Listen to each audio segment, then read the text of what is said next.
Bonjour, je me présente, je suis Roland Bouquet, le président national du SINASAV, le syndicat national de la maintenance et des services en efficacité énergétique. Alors, outre mes activités associatives, je suis également gérant d'une entreprise de maintenance en région lyonnaise d'une 50aine de personnes, où l'on intervient finalement sur tout type d'appareils qui équipent aujourd'hui le logement. Alors, qu'est-ce que l'embouement ? Eh bien, l'embouement, c'est un phénomène d'encrassement des réseaux, du réseau de boucle à eau chaude. Alors, on retrouve finalement deux types de boues. Des boues d'origine plutôt métallique, qui sont dues à un phénomène lié à la corrosion des réseaux, au mélange des matériaux. On retrouve aussi bien du cuivre, aussi bien du laiton, de l'acier, de l'aluminium, et donc tout ceci faisant et participe au phénomène d'électrolyse, et donc on se retrouve avec de la boue, encore une fois, d'origine métallique.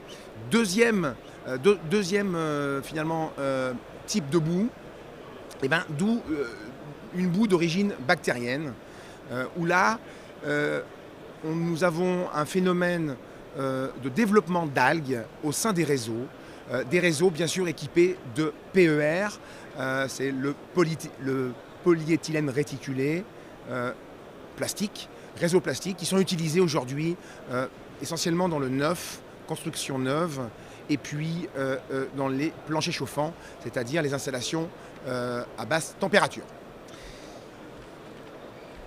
Alors, quelles sont les conséquences, vous me direz-vous, de l'embouement ? Eh bien, avant tout, une surconsommation.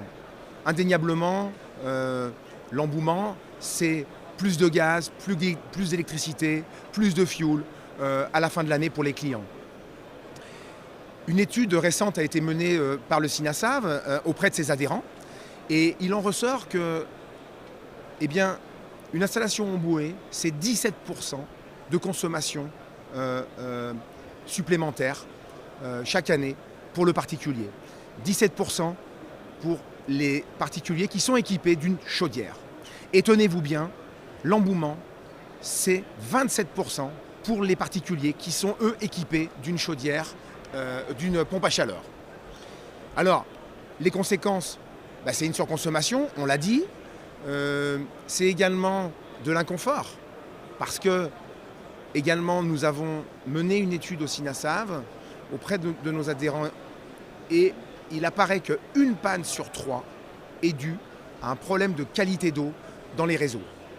Une panne sur 3, rendez-vous compte, c'est quelque chose d'important. Et je le disais, c'est de l'inconfort pour les clients. C'est également des coûts de maintenance qui explosent, parce que les techniciens remplacent de nombreuses pièces sur les chaudières, sur les pompes à chaleur, des soupapes, des circulateurs, des corps de chauffe, des échangeurs à plaques, des purgeurs automatiques, des vases d'expansion. Et donc, toutes ces pièces sont changées finalement prématurément, dues à la boue qui circule dans le réseau. C'est une durée de vie du matériel qui est réduite aussi, de fait. Voilà, beaucoup de soucis, beaucoup de problèmes liés finalement au désembouement. Les conséquences sont vraiment importantes. Et puis, rappelons-le, un technicien qui va pour une panne et qui se déplace, il prend un véhicule, c'est-à-dire qu'on a un impact aussi carbone important lorsque le client nous appelle et qu'il rencontre une panne, avec la nécessité finalement d'envoyer un technicien pour régler le problème. Alors, quelles sont les solutions ? Les solutions, c'est d'effectuer un désembouage, tout simplement. Alors, le désembouage, c'est un acte simple, mais qui doit quand même respecter certaines choses, notamment l'utilisation d'une pompe à désembouer. Ça, c'est très important. L'utilisation d'une machine qui va finalement faire circuler à gros débit l'eau dans les radiateurs, dans le plancher chauffant, de manière à chasser toutes les boues. Un désembouage, c'est aussi et surtout la présence d'un filtre, d'un pot à boue. Donc, on installe un filtre, on installe un pot à boue, de manière à pérenniser l'acte de désembouage. Et enfin, c'est le traitement. C'est le traitement par un inhibiteur de corrosion et éventuellement un biocide lorsqu'on est équipé de planchers chauffants et d'installations en PER. Alors combien ça coûte, me direz-vous, un désembouage? En moyenne, on est sur un prix de 700 € pour cet acte.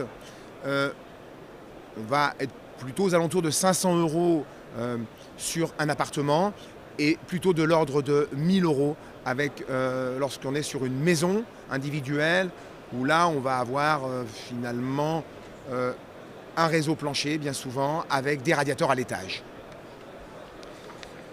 Alors au Sinasav, on n'est pas resté les bras croisés sur le sujet du désembouage et nous avons depuis maintenant plus d'un an travaillé sur l'obtention d'un C2E désembouage.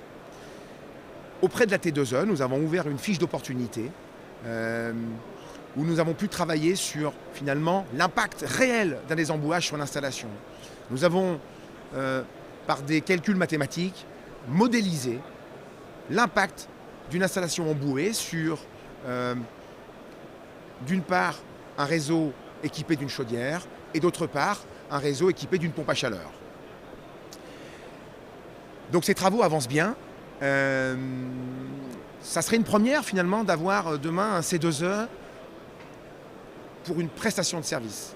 On a l'habitude d'avoir eu des C2E pour du matériel, pour des thermostats, pour des robinets thermostatiques, des chaudières, des pompes à chaleur. Et là, aujourd'hui, c'est une bonne nouvelle en tout cas que les pouvoirs publics souhaitent soutenir le désembouage. Alors après, en tout cas, le dénouement est proche. On espère un dénouement heureux. On espère surtout que le taux de couverture, c'est-à-dire le montant du C2E, concernant ce désembouage, soit à la hauteur des espérances, de manière à encourager les particuliers à faire cet acte de désembouage, qui, rappelons-le, est un acte fort concernant la décarbonation et la sobriété énergétique.